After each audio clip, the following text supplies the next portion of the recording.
Bien, vamos a seguir un poco con los temas que ya habéis visto en las presentaciones previas. Esta presentación se titula Capitalismo e innovación, dos caras de la misma realidad. Vamos a mencionar algunos de los autores, algunas de las ideas que ya han salido, entre ellos George Giller y su entropía.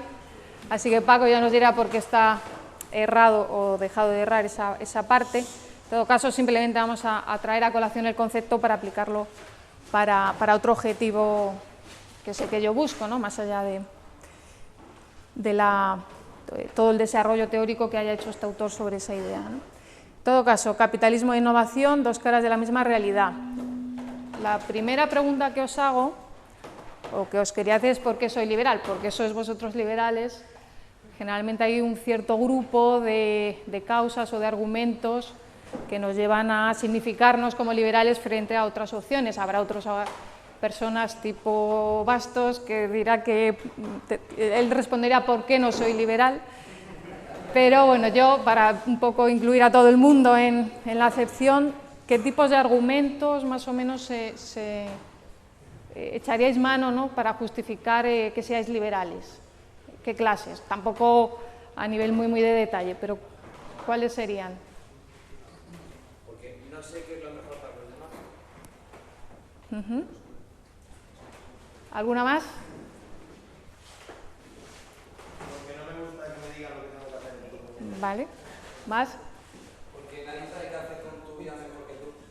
Bien, son justificaciones muy individualistas. ¿Alguna más? Porque esas personas tienen que seguir vidas diferentes. Bien. Bueno, ¿cuándo deciden el vídeo ese de su charla? Porque es lo correcto. Porque es lo correcto, bien, es una buena respuesta. Vale, ese sería un primer grupo de respuestas que vamos a ver ahora. ¿Y qué otra razón argumenta mucha gente? Porque es moral, sí, ese grupo de...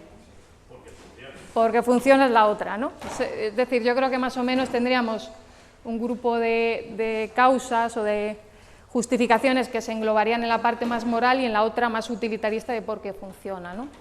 Bien, pues bueno, estos tendrían que ver con lo que habéis dicho de libertad, ética, justicia, que sería, digamos, lo relativo a esa parte más moral. Aquí hablo de qué valores imperan en la gente que digamos, se mueve en este tipo de justificaciones. Serían el respeto a los demás, lo habéis comentado en buena medida con la tuya, también iría implícito. Cuando hablamos de libertad en sentido negativo, estamos hablando en el fondo de respeto, ¿no? Ausencia de coacción, al final es tener en cuenta al otro y justificar un poco, entender los límites de los demás y luego también en ese espejo decimos nosotros también queremos esos límites, ¿no? Es que nos respeten ese espacio vital o como lo queramos llamar, ¿no?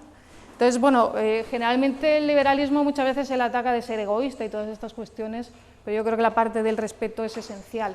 Yo fundamentalmente, por eso lo he puesto la primera, es por lo que creo que soy liberal y la segunda es la tercera que veis ahí, que sería la individualidad, ¿no? Que yo creo que también muchos de vosotros o de los que estéis aquí pues fundamentalmente estáis cabreados cuando dicen que tenéis que hacer, por qué, etcétera, ¿no? Y libertad, pues ya digo, yo creo que está bastante relacionado con respeto en cuanto a ausencia de coacción. La otra que tendría que ver con razones más utilitaristas, pues sería la prosperidad, progreso, riqueza, más o menos en mayor o menor grado sinónimos, mejora de las condiciones sociales, bienestar, incluso metido salud y longevidad, porque también va un poco en la línea de progreso, de mejora, ¿no? Bueno, aquí no es exactamente valores, pero lo que estamos teniendo en cuenta es hasta cierto punto la belleza, ¿no? Nos gusta más lo que está en mejores condiciones que lo que está en peores condiciones. Supongo que habrá alguna causa evolutiva que nos podrá explicar Capella, pero como todo lo evolutivo se explica en función de la supervivencia, pues entiendo que un sitio muy guarro, muy desagradable, podemos coger infecciones, o un sitio muy hostil nos van a atacar. Bueno, la verdad es que aplicar estas normas, o sea, estas casi formas mecánicas de la teoría o psicología evolucionista que defiende Paco, yo creo que al final siempre encontramos una justificación en función de la supervivencia. Pero la belleza nos llevaría un poco hacia ese lado. También el interés en la mejora de grupo. Cuando hablamos de prosperidad, riqueza y demás, o de que funciona, no solo estamos teniéndonos en cuenta a nosotros mismos, como veíamos en el primer grupo de causas, sino estamos sobre todo teniendo en cuenta al grupo, ¿no? Nosotros dentro de ese grupo, de esas condiciones que van mejorando gracias a la libertad, o la mayor libertad.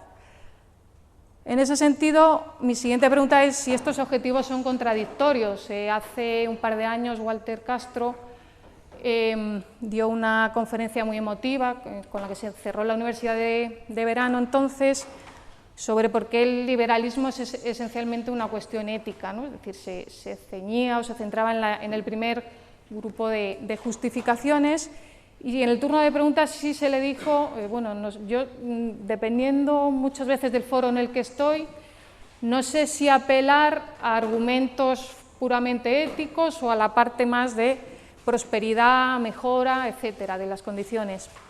Bueno, él en ese momento dio una respuesta, pero lo que quiero decir es que al final sí que tenemos un poco esa duda, ¿no? Nos planteamos la duda de si vamos por la parte utilitarista estamos abandonando la parte ética y al revés, ¿no? Entonces, bueno, yo lo que vengo a decir es que, en esta primera parte de la presentación, es que no tendría por qué haber ningún tipo de contradicción entre libertad y prosperidad, y que podemos llegar a la prosperidad obviamente a través de la creciente libertad, ¿no? Por lo tanto, podemos partir en la defensa del liberalismo de ese tipo de argumentos, más bien de carácter ético, para llegar a la conclusión de que las condiciones, que es otra búsqueda también personal muy legítima, van a ir mejorando, ¿no? Con la interconexión entre los distintos planes de los individuos, ¿no? Voy a traer a colación, un poco para hilar esta idea, a Herbert Spencer, ¿no? a este autor. Él tomó la sociedad o aplicó la teoría evolutiva a la sociedad y entendió que esta era como un organismo, igual que un organismo vivo. Lo tomó como un organismo que evoluciona hacia formas crecientemente complejas. Es decir, que conforme la sociedad va creciendo, de ahí la parte de creciente, esta evoluciona hacia formas más complejas, ¿no? Más intrincadas. Bien, él entendía que había como dos tipos de sociedades, una de ellas las sociedades jerárquicas, pues aquí hay una autoridad, un mando, una obediencia, y típica más de sociedades más pequeñas, tribus o pequeñas unidades, ¿no? Sociales, digamos. Conforme la sociedad se va haciendo cada vez más compleja, nos vamos moviendo hacia, él lo denominó en aquel entonces, sociedades industriales, que tendrían estos elementos, serían sociedades heterogéneas, descentralizadas y complejas, ¿no? Es decir, ese grado de complejidad que iríamos consiguiendo conforme evoluciona y crece la sociedad, lo alcanzaríamos a través de, bueno, ya lo habéis visto también o lo habéis repasado en el día de hoy, a través de la división del trabajo, ¿no? A través de la división del trabajo, de división del conocimiento, la especialización y demás, es como conseguiríamos que las sociedades fueran cada vez más grandes, que tuviera cabida una población creciente, y con ello se está constatando esa complejidad, ¿no? Bien, el autor que le gusta a Paco, George Gilder, y la entropía. Bueno, él viene a decir un poco esta frase: un mensaje de alta entropía requiere un canal de baja entropía. Bien, la entropía viene de la física y demás, y se aplica también en teoría de la información. Y viene, hasta lo que yo he entendido, ya me corregirá Paco, a reflejar en alguna medida el grado de, o cuál es la información relevante dentro de un mensaje. Es decir, lo aplicamos a un mensaje es enviado a través de un canal, entre dos, un receptor y un emisor, ¿no? Un mensaje enviado a través de un canal, y la entropía sería el grado de incertidumbre que hay en el contenido de ese mensaje, ¿no? Dentro de ese canal. O también el ruido que va en esa señal, ¿no? Que se transmite en esa señal. Bien, la idea aplicada a lo que él lo aplicó tendría que ver con lo que he dicho sobre todo al principio, ¿no? El grado de información relevante, por así decir, que va en un mensaje. Por ejemplo, para que lo veamos, yo llevo, claro, aquí 5 años viniendo a la Universidad de Verano. Todos los años sale el tema de la reserva fraccionaria, el 100%. ¿Qué grado de entropía, entendida de esta manera, es errada o no la forma de entenderlo, pero yo voy al concepto en sí de entropía para aplicarlo a las siguientes diapositivas? ¿Qué grado de entropía hay para mí en esa información que se repite año tras año? Es decir, ¿está dando información relevante para mí? ¿Me está generando algún tipo de sorpresa? ¿O estoy aburrida año tras año oyendo lo mismo, los mismos tipos de argumentaciones? Pues más bien lo segundo, es decir, para mí ese mensaje es poco relevante. Es poco relevante porque me aburre de tanto oírlo. Para un alumno nuevo, que es el motivo por el que repetimos año tras año, este año no, pero repetimos año tras año esta discusión, es porque para los alumnos, que no soléis repetir, sí que es un mensaje novedoso, ahí sí que estamos metiendo una alta entropía. Entonces, bueno, ¿qué es lo que nos diría Gilder?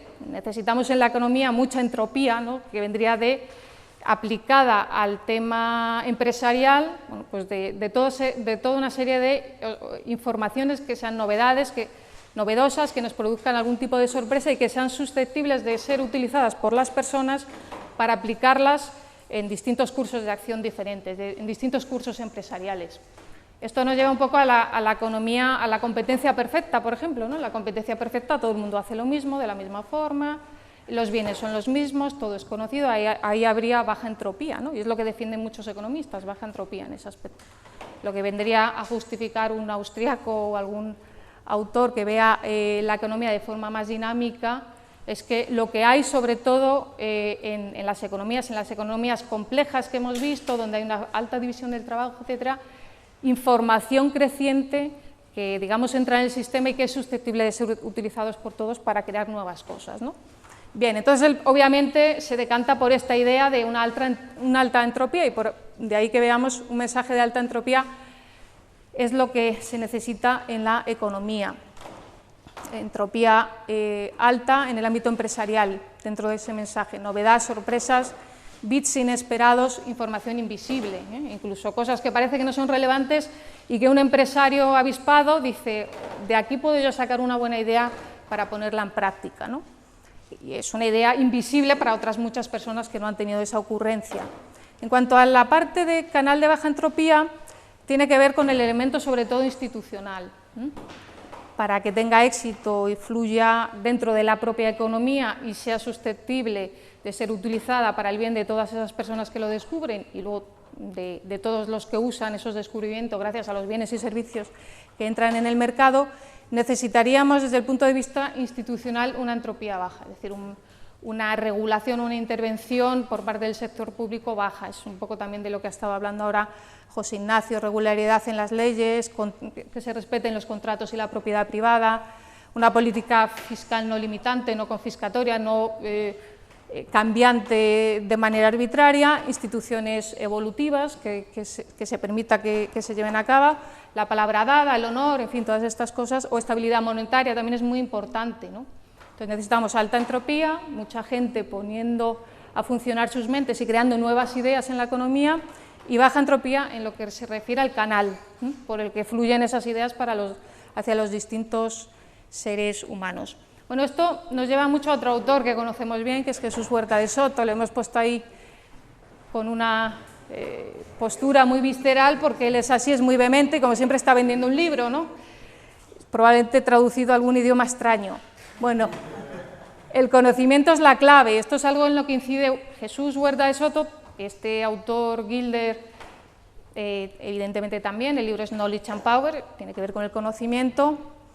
Y bueno, ¿cuáles serían las claves, hablando de claves, del conocimiento? No sé, varios de vosotros habéis ido a clase con él. ¿Qué características tenía el conocimiento muchas veces en la economía? Todas esas ideas que van fluyendo a través de distintos canales, ¿qué características tienen la información, digamos, que fluye en la economía? ¿Cómo es el conocimiento? Es información no articulable. Exacto, es tan no articulable. Y se va creando. Es know-how. No. Se va creando, disperso, tácito, de tipo práctico, ¿no? Sí.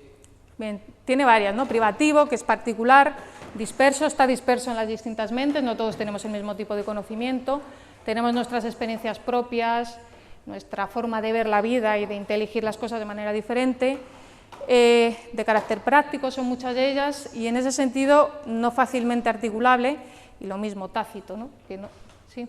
Yo ahí añadiría que siempre está indicado a un fin y además es procesado.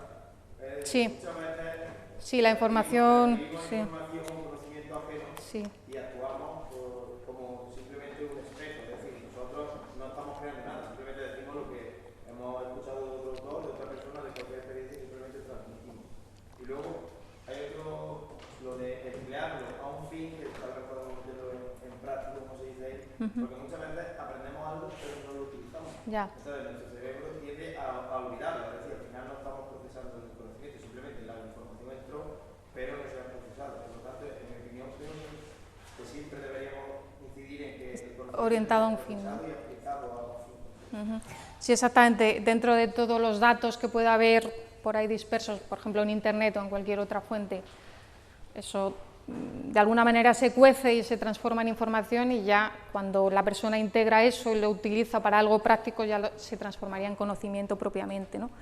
Ya tiene algún tipo de utilidad para esa persona, si no, pues tenderíamos a descartarlo, claro, como algo poco relevante, ¿no?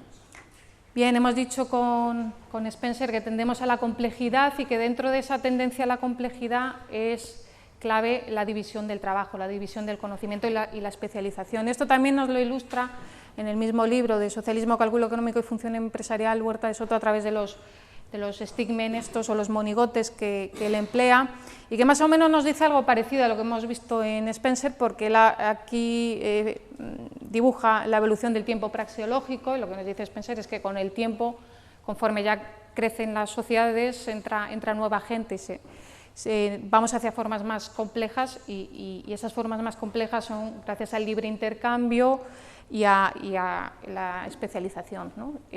Crecer obviamente no sería posible a niveles parecidos o incluso muy inferiores a los que tenemos ahora si no se pone en marcha este proceso.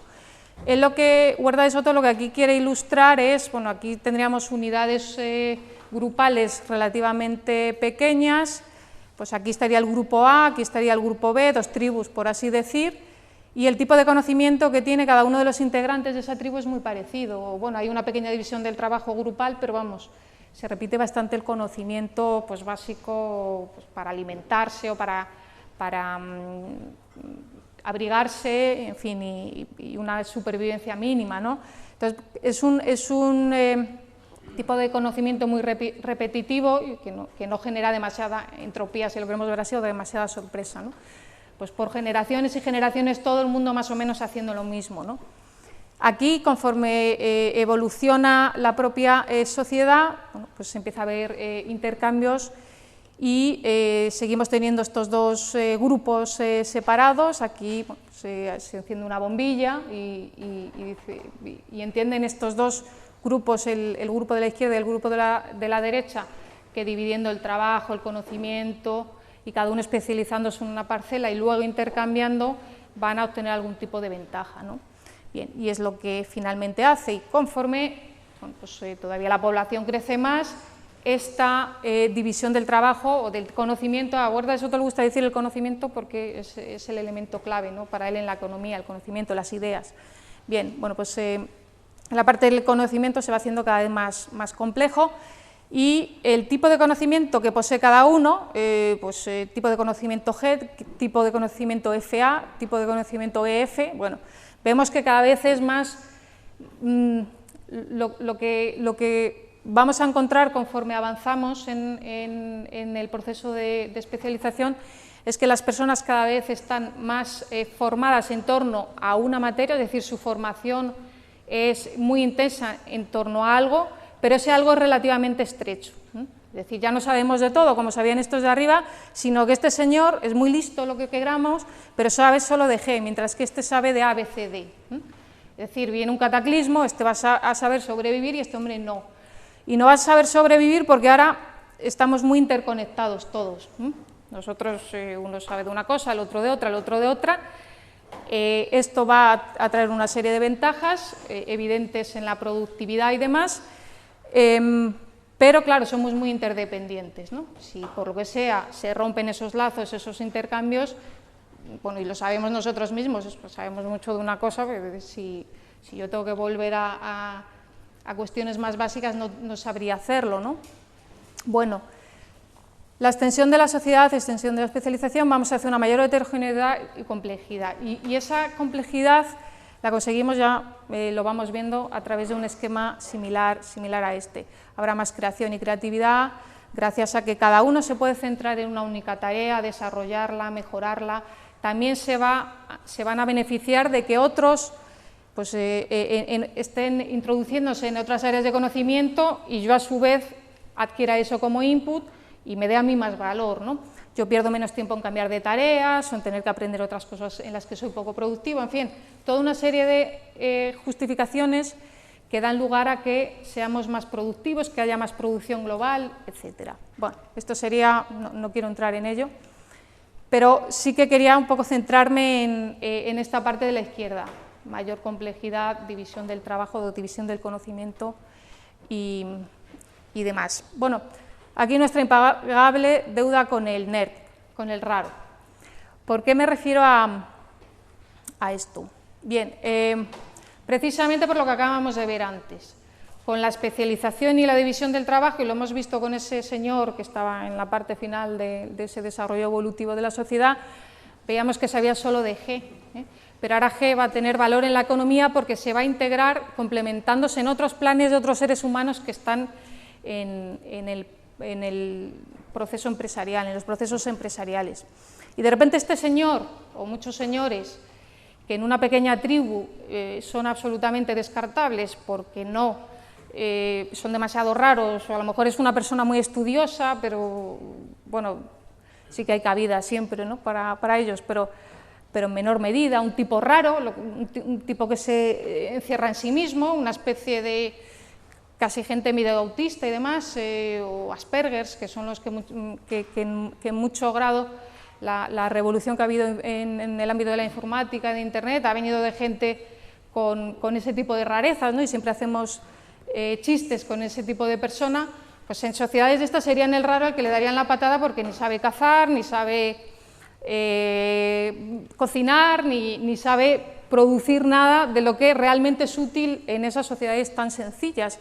Y aquí estas personas tienen mucho valor, y tienen tanto valor que lo que ellos hacen nosotros luego lo aprovechamos con creces. Es decir, este tipo raro que está en su casa todo el día programando, luego los resultados de la gente que estamos más en la media o en la norma son magníficos, ¿no? Precisamente porque este se puede integrar en el proceso, en el capitalismo, ¿no? En el proceso de destrucción creativa. Bien, con la libertad y la complejidad el raro tiene cabida, y no solo tiene cabida, sino ya hemos visto, es el que muchas veces produce los grandes cambios o los grandes saltos entrópicos, por así decir, ¿no? La diversidad emerge, esta es otra de las ideas interesantes que hemos visto con lo de Huerta de Soto de ahora, es decir, que nos vamos especializando en áreas cada vez más específicas, que se van complementando entre sí y son variadas, ¿no? Entonces, esta idea también es muy importante porque lo heterogéneo, la diferenciación, la diversidad tiene cabida, ¿no? Y la diversidad, además, es lo que nos va a permitir la propia experimentación, ¿no? El propio Herbert Spencer era muy contrario a la regulación por parte del sector público, digamos, y en gran medida es por eso. Es decir, por ejemplo, en el campo de la educación era muy crítico con que hubiera un único programa educativo, ¿no? Si nosotros tenemos un único programa educativo, estamos impidiendo que haya una oferta mayor para distintos individuos o que puedan conformar su formación de forma muy distinta, ¿no? Y muy diversa. Y si hay esa diversidad, el que nosotros integremos las cosas de manera diferente, que integremos información de distintos campos, digamos, del conocimiento, el que tengamos distintas habilidades y las aprovechemos, si somos mejores en el campo de la música, que nos dejen centrarnos en ese ámbito. Si somos mejores en el campo de la empresa, que nos dejen rápidamente integrarnos en ese campo. Esa diversidad va a dar precisamente lugar a muchísimas más oportunidades y a muchísima más riqueza, ¿no?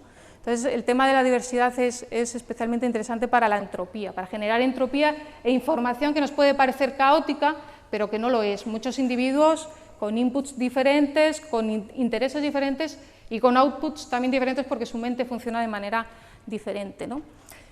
Con la alta entropía florecen, por tanto, nuevas propuestas de valor en la economía, es decir, el consumidor se beneficia de ello porque de repente aparecen bienes y servicios muy diferentes, pero además también surgen esas ideas y oportunidades para los demás potenciales empresarios, es decir, no es solo que yo tenga un iPad, sino también que me surge una idea a partir de algo que ha sacado al mercado un empresario, ¿no? Y lo pongo en marcha y salen ideas, pues como hemos estado hablando esta mañana de Uber, ¿no? Bien, y finalmente llega la prosperidad, el progreso tecnológico, mejoras de bienestar, más bienes disponibles, posibilidades de producción para otros empresarios, etc. Es decir, a través de la libertad y esa complejidad que viene de la división del conocimiento, se permite y se premia de alguna manera la diversidad o la heterogeneidad. De esa heterogeneidad sale esa entropía, distintas ideas, distintos conocimientos y distintas creatividades totalmente particulares, y surgen oportunidades, muchas oportunidades para la gente y creciente prosperidad, ¿no? Esto es lo que se limita cuando esa entropía en el canal es alta, ¿no? Que se está cortando, ya nos ha comentado con lo de la cuña fiscal, pues se limitan todas estas potencialidades que tendría la gente en una sociedad verdaderamente libre y abierta. Vale, entonces vemos que, claro, tiene que darse una serie de condicionantes que van en toda esta secuencia, pero vemos que entre la libertad y la prosperidad hay una conexión evidente, ¿no? Bueno, aquí tendríamos otras ideas en ese sentido, por traer también a Hayek, pero no lo voy a repetir porque son las mismas ideas que antes. En todo caso, una idea que no he sacado y que sí que la pongo aquí es que libertad y complejidad no implican caos, ¿no? Que es un poco el miedo. Si yo dejo que el niño estudie lo que quieran sus padres, va a ser un caos. Luego lo que tengamos, no sabemos lo que va a salir, no es predecible, yo no lo controlo de arriba abajo, precisamente tiene que venir de abajo arriba toda esta creación de conocimiento y de ideas, ¿no? O esta entropía, si lo queremos llamar así. Bueno, y esto ya más o menos lo hemos comentado. Cuando Hayek habla de órdenes sociales y demás, y también habla de complejidad, ¿no? Y de coordinación entre los distintos planes de los seres humanos, pues al final el término que estamos utilizando es orden, es decir, que de toda esta variedad de planes, de intereses, llegamos a un orden. Yo pongo aquí en rojito que volveremos a este tema, ¿no? Porque tampoco es que en el capitalismo puro y duro siempre vayamos a tener un orden sin ningún tipo de digamos, alto en el camino, por así decir. Bien, la economía libre implica cambio por su lógica interna, por lo que hemos visto, siempre que sea libre y acompañada de la división del trabajo, vamos a tender a tener algo así, no se ve interrumpida por alguna guerra o algún problema de este estilo. Marcos teóricos a desterrar, modelos de competencia perfecta, ¿no? Precisamente lo que necesita la economía es lo que hemos dicho de la entropía, es nuevo conocimiento, es sorpresa, que es una palabra que también utiliza mucho Huerta de Soto. Necesitamos sorpresas, nuevas ideas para poner en marcha nuevos proyectos que sean verdaderamente innovadores y disruptivos. Es decir, el modelo de competencia perfecta está tomando que el conocimiento prácticamente de cualquier agente de la sociedad es exactamente el mismo, es decir, que todos sabemos hacer lo mismo de la misma manera y producimos exactamente lo mismo, ¿no? Es decir, son modelos que desde aquí también bueno, pues siempre los ponemos en entredicho. Bueno, la economía de giro uniforme de Mises, pues también entraría un poco en esto porque es partir un poco de la misma concepción. El tema de la información asimétrica, también se critica mucho el mercado porque hay información asimétrica, pero es que tiene que haberla, porque si yo estoy hiperespecializada en un campo, tiene que haber información asimétrica, yo sé de ese campo. Ya sé que la información asimétrica se aplica más bien cuando te engañan, otro tipo de cosa, pero en todo caso que no veamos que todo el mundo tiene que tener el mismo nivel de conocimiento, todo lo que en nuestra cabeza no podría con ello, Pero es que además lo que necesitamos sobre todo y fundamentalmente es complementarnos con los demás, ¿no? Y los proyectos empresariales es eso, complementarse con los demás, para dar lugar a pues, algún nuevo bien, algún buen servicio, nuevo servicio, alguna nueva propuesta de valor. El ideal igualitarista también es algo a desterrar precisamente por esta idea. Bueno, pues es todo lo contrario. Uno, porque el igualitarismo es atentar contra los deseos y particularidades de la gente, pero es que además el igualitarismo nos lleva a este tipo de modelos estáticos que no producen ningún tipo de riqueza en la economía y que no permiten esa creciente población. Es decir, vemos un poco siempre las dos vías, ni es ético y además es que pues directamente el castillo de naipes se vendría abajo, nos vendríamos todos abajo con él si se impide esta división del trabajo. Bien, la segunda parte, no sé cómo voy, más o menos, ¿no? 10 minutos. La segunda parte tiene que ver con la parte de destrucción creativa, es decir, hasta ahora lo que hemos venido viendo es un poco la justificación entre libertad, prosperidad a través de esos procesos de complejidad, y vamos a ver la parte de destrucción creativa de Schumpeter, que frente a esos esquemas que hemos visto ahora sería una visión más realista. ¿Alguien sabe qué es la destrucción creativa?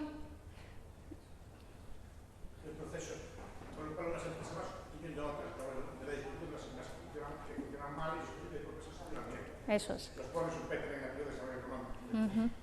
Bien, ya se lo habéis oído bien, ¿no? Pues él ya nos lo ha comentado, y es un esquema teórico más realista, y ahora vamos a ver, es decir, que pueda ser bueno globalmente para que sea más funcional y nos dé más prosperidad y bienestar, lo que hemos visto, ese esquema, y que haya innovaciones, que haya entropía, que haya disrupciones, como lo queramos denominar. No nos explica tampoco cómo se pone en marcha o cómo se materializa a posteriori esos procesos de creatividad de los seres humanos en la economía, ¿no? Y esto sí que nos lo explica un poquito mejor Schumpeter, a través de la destrucción creativa, y vamos a verlo. Es decir, la destrucción creativa sería una lógica interna del capitalismo, ¿no? Igual que en el marxismo hablan de lógicas internas, aquí Schumpeter, pues también tendríamos una lógica interna del capitalismo que sería la destrucción creativa. Habría una sucesión de disrupciones o de innovaciones en la economía, dando como constatación de esa creciente entropía, ¿no? De esa información verdaderamente relevante, que fluye la misma información no nos da información. Por eso necesitamos ese tipo de elementos novedosos, pero su introducción no es aleatoria, y esto es algo que nos dice Schumpeter. Es decir, yo ahora he hablado de que está muy bien que haya innovaciones o que haya disrupciones o que haya creatividad humana, pero él nos explica que la introducción de las innovaciones en la economía no es aleatoria tampoco, ¿no? Tampoco es predecible, pero no es aleatoria. La figura del empresario es el agente disruptor. En todos esos modelos que hemos dicho que hay que desterrar, el empresario no existe, no es relevante. Bueno, el nerd, en muchos casos, no voy a decir que siempre tenga que ser una persona rara, sería ese generador de entropía, y en muchos casos es inventor empresario, o a veces inventor empresario, que son estos casos de éxito que vemos de Silicon Valley y demás, que hay mucha gente así, que tiene ese doble elemento de inventor empresario, incluso, antes lo habéis comentado, también capitalista, ¿no? El empresario, por tanto, sería el centro de la economía para Schumpeter, y el agente que propicia esta destrucción creativa, es decir, como nos ha dicho el profesor, que haya nuevas empresas que sustituyan a antiguas y que además sea un proceso que va ocurriendo en el tiempo. Bueno, esta es un poco una de las citas en la que habla de esta idea. La apertura de mercados internos, la evolución de organizaciones del taller artesanal y la fábrica, las corporaciones, son ejemplos de proceso de mutación industrial, si se me acepta la expresión biológica, otro que utiliza, ¿no? Expresión biológica, que incesantemente revoluciona la estructura económica desde dentro, destruyendo continuamente la antigua y creando inmediatamente una nueva. Es decir, una estructura empresarial va a suplir a las antiguas, ¿no? Este proceso de destrucción creativa es el elemento fundamental del capitalismo, y es el que en última instancia el capitalismo y la empresa capitalista debe de mejor o peor grado, o al que debe en mejor o peor grado adaptarse, ¿no? Es decir, que como nosotros somos conscientes de que unos sectores acaban siendo sustituidos por otros en la economía, como empresarios también hay que tenerlo presente, ¿no? Hay que más o menos estar pendientes de lo que hacen tus competidores o del tipo de innovaciones que pueden acabar desplazándote a ti.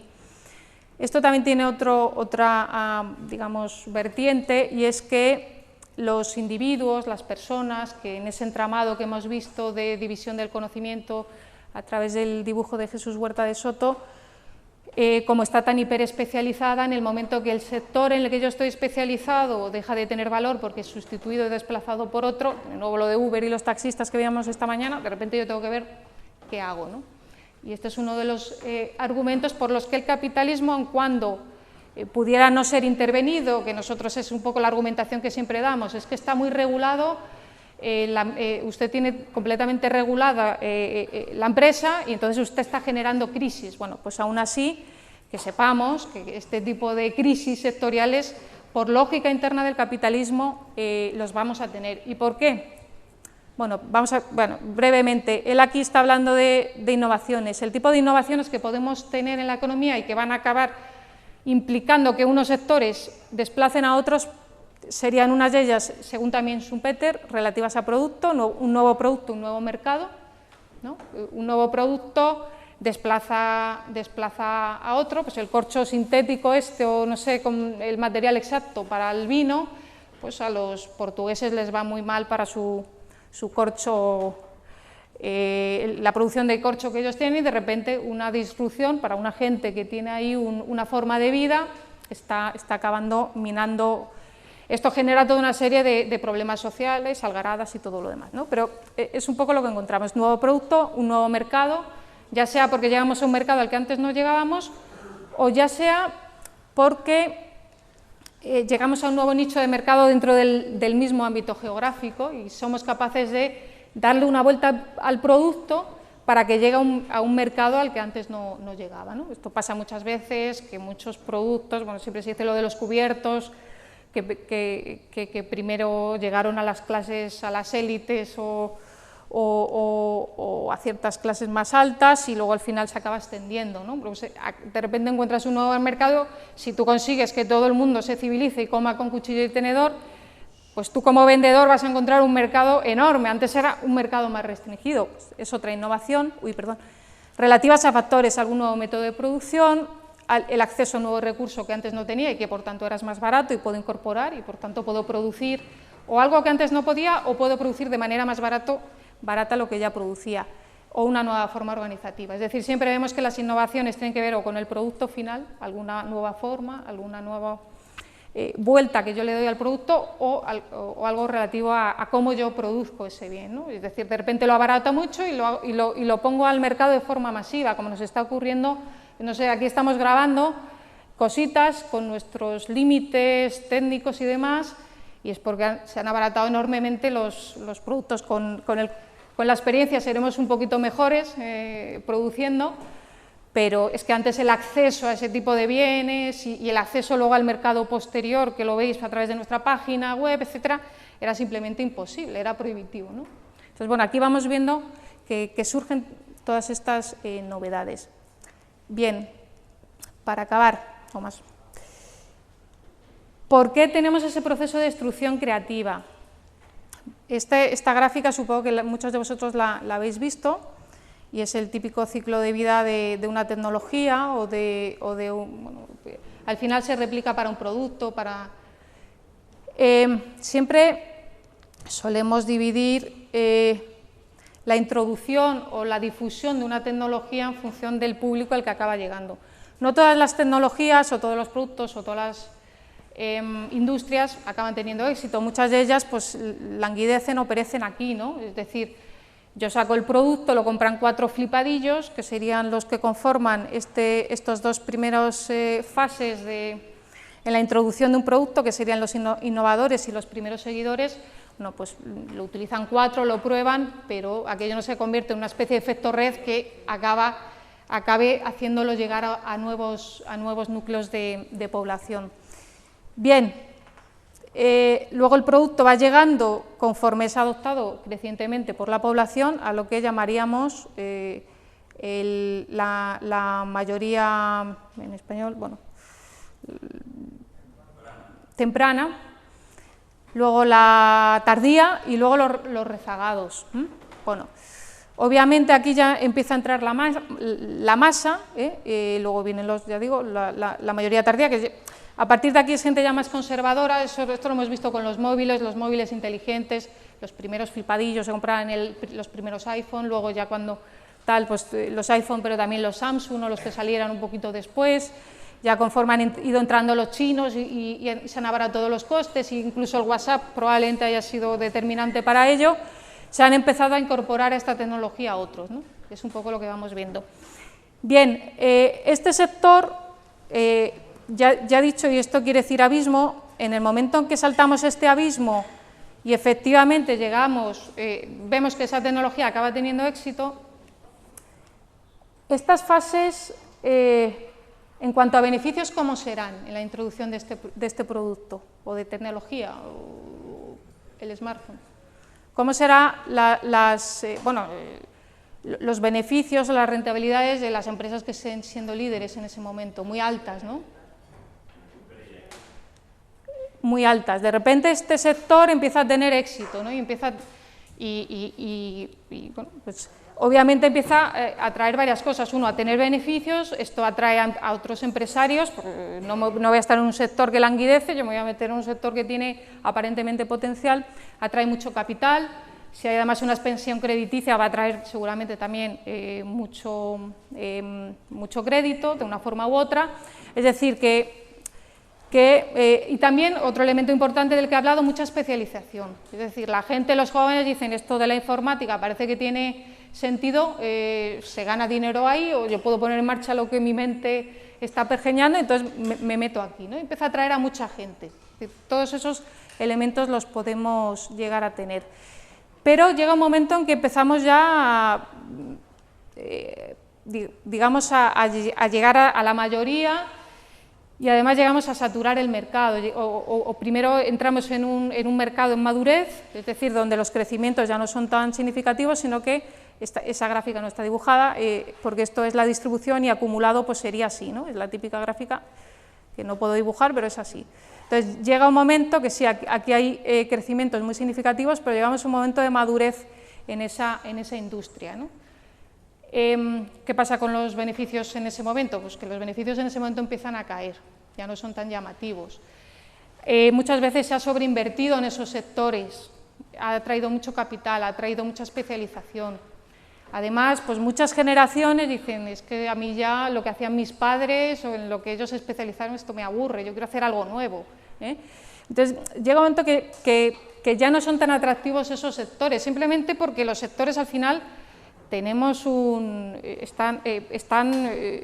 digamos, se saturan, llegan al máximo potencial de clientes. Aquí es que los clientes están creciendo, pero a partir de un momento dejan de crecer. Entonces, simplemente el propio sector, por su propio peso, empieza a caer de importancia. Entonces, bueno, ese es el momento en que hay una pequeña crisis, ¿no?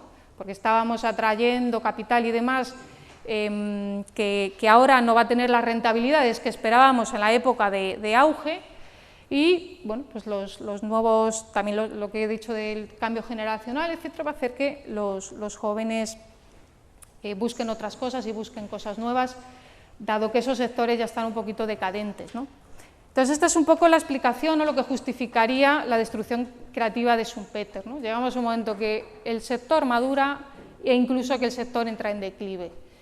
Entonces, bueno, simplemente tenemos que cambiarlo por otro, ¿no? Aunque solo sea por eso. Aparte de que, ya hemos visto, la propia creatividad humana simplemente puede hacer que haya algún tipo de innovación y cambiemos antes incluso de que se dé este proceso, ¿no?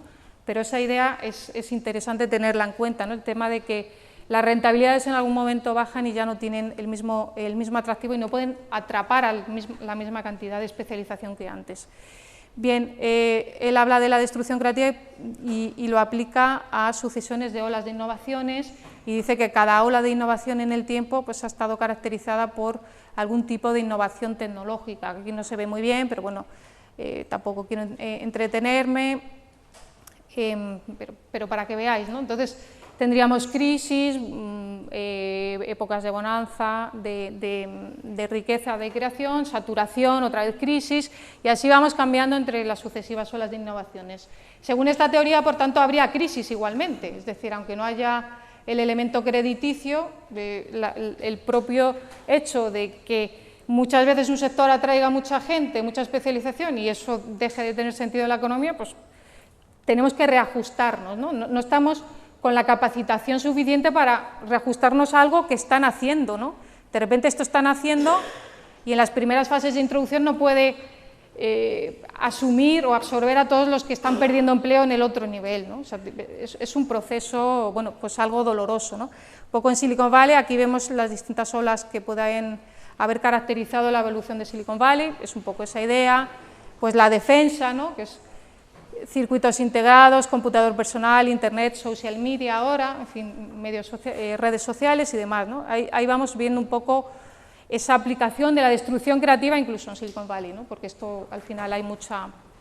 Bien, y este sería un poco lo último, ¿no? El corolario, evolución, baja entropía institucional, crecimiento, complejidad, heterogeneidad, entropía alta y oportunidades, gracias precisamente a la diversidad, innovaciones y riqueza, y lo que hemos dicho, destrucción creativa, no linealidad en creación de riqueza, agotamiento de sectores, cambios generacionales que también contribuyen e innovaciones en olas, es un poco como resumen, ¿no?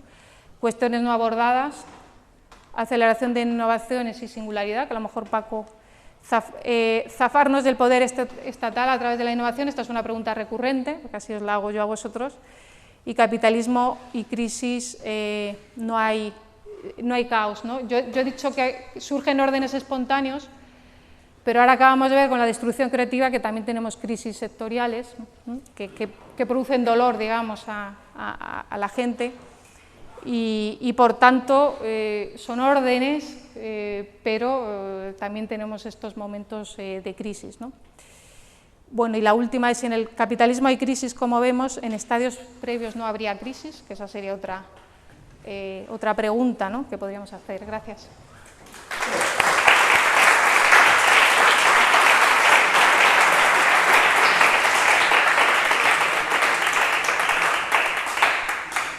Hola, ha hablado de liberalismo como base de la innovación, en parte, me ayuda. Pero yo quiero hacer ahora mismo de abogado del diablo y voy a criticar esa tesis porque ha puesto el ejemplo del nerd y la informática. Pero yo a cualquiera le puedo decir que Internet surge de ARPANET, que es ejército americano.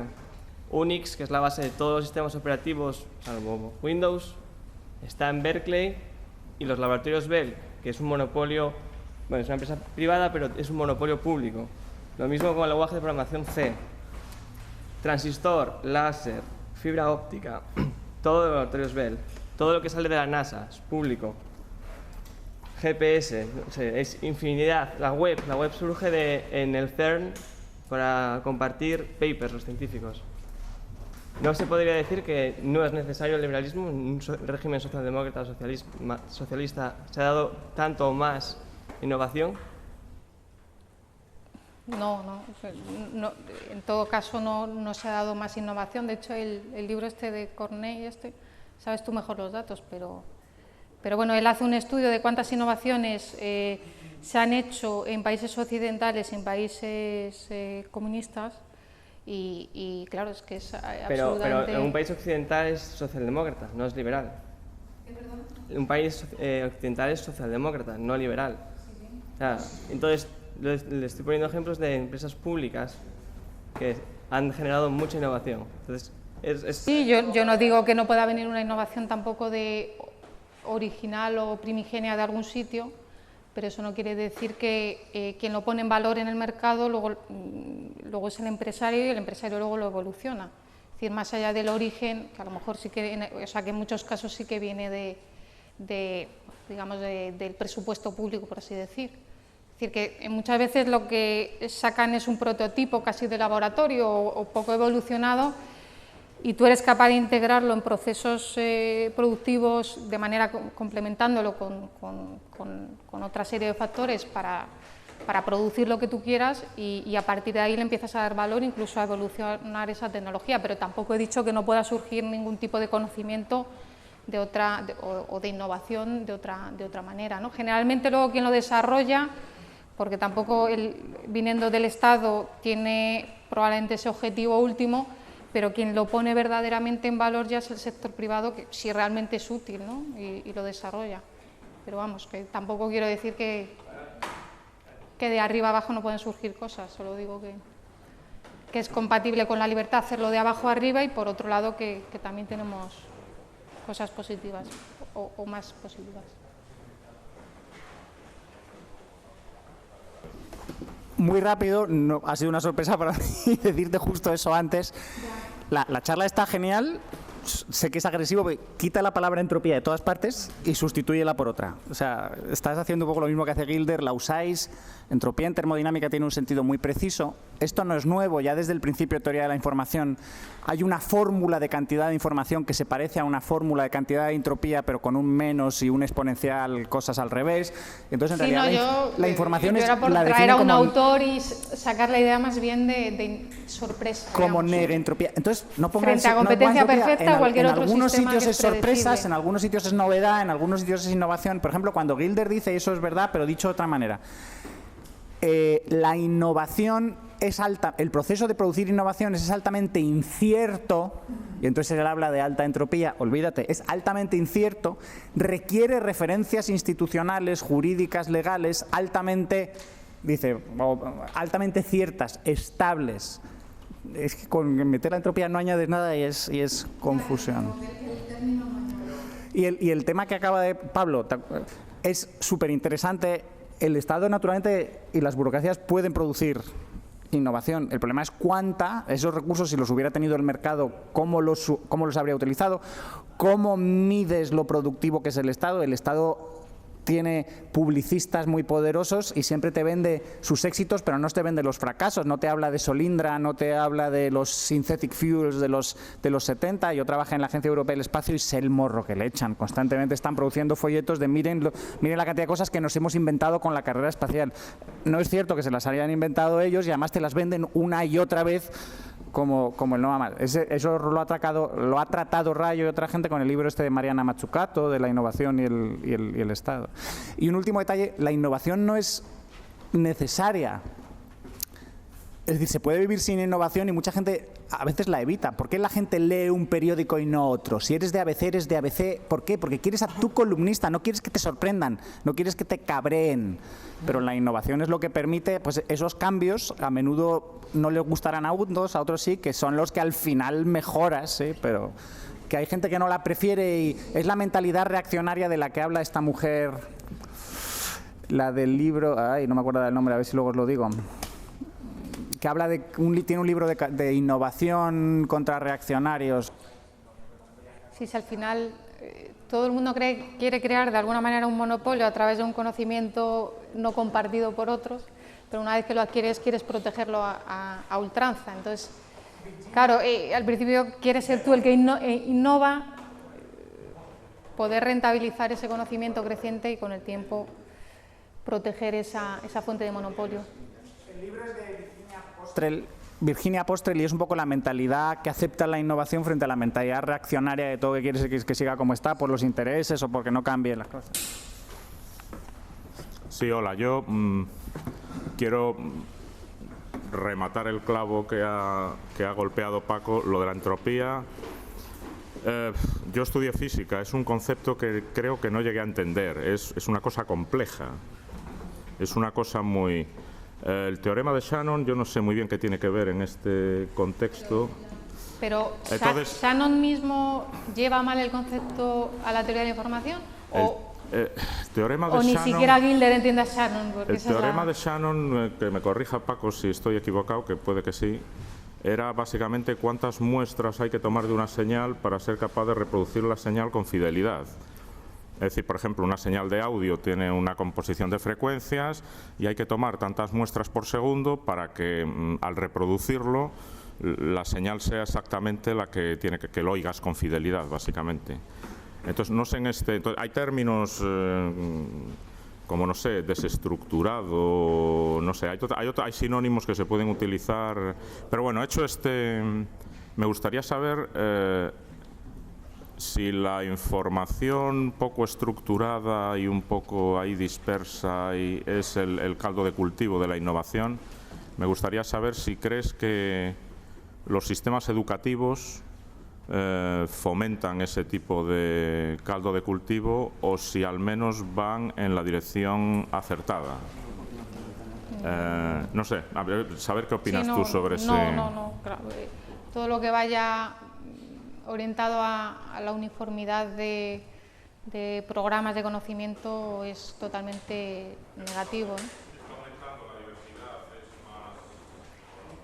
Sí, bueno, pero yo creo que es que al final ni siquiera creo que la universidad sea la herramienta para formarse hoy día. Yo creo que es completamente prescindible, sí. O sea, al final es procesos de, no sé si a través de internet, no sé. O sea, me parece que aunque aparezcan distintos programas, al final siempre hay una imposición de arriba abajo de cuál tiene que ser el contenido, en qué forma y eso yo no estoy segura de que, o sea, bueno, al final son familias de profesores o de departamentos que lo que quieren es proteger, digamos, su situación de monopolio en el departamento, no quieren que entren nuevas ideas, porque las ideas austríacas no tienen ningún éxito, en parte también es por eso ellos lo tienen completamente dominado y no les interesa debatir de tú a tú en el ámbito académico intelectual, ellos lo que quieren es seguir manteniendo ese privilegio. Entonces, yo creo que esa es una de las grandezas de think tanks o de cualquier otra forma en que podamos alejarnos de cualquier mainstream educativo para crear. Es decir, la gente, si necesita un título para trabajar, que lo haga, pero que se forme paralelamente de formas múltiples. Si quieres algo muy específico, si eres un tipo que te gusta de todo, pues de todo. Pero yo creo que vas a sacar mucho más poder desde fuera que dentro, vamos, con excepciones. Sí, bueno, la primera cosa, darte las gracias porque es de las pocas charlas que son más prácticas que teóricas y la verdad es que los que no somos tan filósofos lo agradecemos mucho, ¿no? Yo creo que por supuesto que el liberalismo y la libertad de mente hace que la humanidad evolucione, pero no debemos perder de vista que las mayores innovaciones que ha habido en la historia de la humanidad ha sido por causa de las guerras, que es muy poco liberalismo, digamos. Y luego el tema de la destrucción creativa es por si hay algún tipo de relación en alguna escuela liberal con la nueva evolución que estamos viendo, que es la teoría del océano azul, que realmente estamos viendo que las empresas están tomando en serio esto, que ven que se está acabando, bueno, el dinero público, están dejando de chupar de la teta de papá Estado y están preocupando por ofrecer a sus clientes cosas realmente de valor, en vez de fijarse en las regulaciones. Si esto ha sido abordado recientemente por algunos liberales o no. La idea del océano azul, por liberales no lo sé. Yo a veces en la clase en OMA también comento el tema del océano azul porque hablo en parte de estrategia empresarial y de cómo ha ido evolucionando y el surgimiento de esto, ¿no? Sí, bueno, habitualmente se habla de dos tipos de estrategia fundamentalmente, que son aquellas que se orientan en dar calidad al cliente a través del producto, calidad, algún tipo de personalización, es decir, algo realmente excelente al cliente, y otras estrategias que serían más bien de bajo coste, que es un producto menos diferenciado, menos personalizado, con menos filigranas, por así decir, proveerlo de manera más masiva a los clientes y más económica, ¿no? Es un poco dos estrategias. La primera es para gente de más alto poder adquisitivo en principio o gente que necesita lo mejor por lo que sea, y la segunda es más orientado a la masa, ¿no? Producen masa. Y lo que se está dando el fenómeno actual pues es un poco brincarse las dos cosas. Está pudiendo producir de manera personalizada, pero también no personalizada para un nicho de mercado específico, sino casi para todas las necesidades individuales o crecientes necesidades individuales, sea cual sea, digamos, tu poder adquisitivo. Y se dan productos muy personalizados, ese elemento de personalización, pero a bajo coste, ¿no? Entonces, es lo que observamos con determinados avances tecnológicos actuales, ¿no? Que, pues no sé, por ejemplo, ahora cuando en Amazon y similar tú puedes contratar servicios personalizados a muy bajo coste que tengan que ver con software, pues es un poco esa vía, ¿no? también, bueno, pues IKEA, ¿no? Yo creo que se pone de ejemplo. Bueno, al final lo que vemos es que son distintas estrategias y en todo caso lo que tiene de bueno apelar a eso dentro del liberalismo, que a priori podría no tener mucho que ver, es el hecho de que a lo mejor hay una idea de que el mercado produce cosas muy clasistas o cosas de muy bajo nivel, y lo que estamos sí que observando es eso, personalización a bajo coste, que está haciendo que o yo como ser humano pueda disfrutar de bienes que antes me era imposible por una cuestión de poder adquisitivo, o que yo como productor pueda introducir en mi empresa de manera masiva esos bienes a un coste ridículo y sea capaz de producir cosas que antes no podía, que no me era rentable producir, ¿no? Entonces sí que hay ese fenómeno, y también bueno, el de la economía colaborativa de ahora, que también está permitiendo pues, abaratamiento y personalización. De nuevo, lo de Uber al final también es en parte eso, ¿no?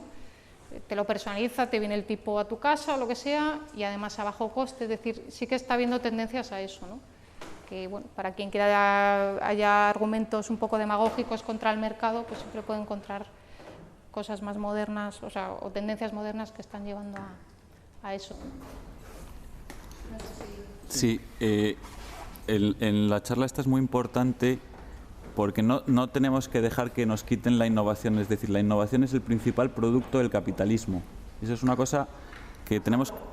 Sí, ¿hablas más alto?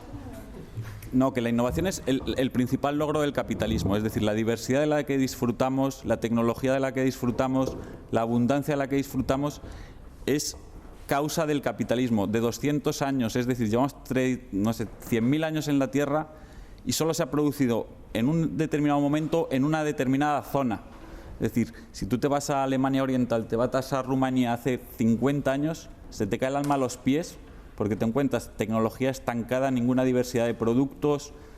Es decir, todo lo que tenemos es fruto del capitalismo. Entonces, ellos lo saben y nos lo están intentando robar.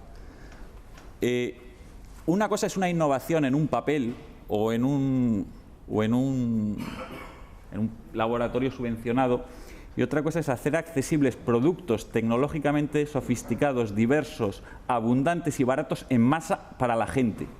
Y eso lo hacen las empresas.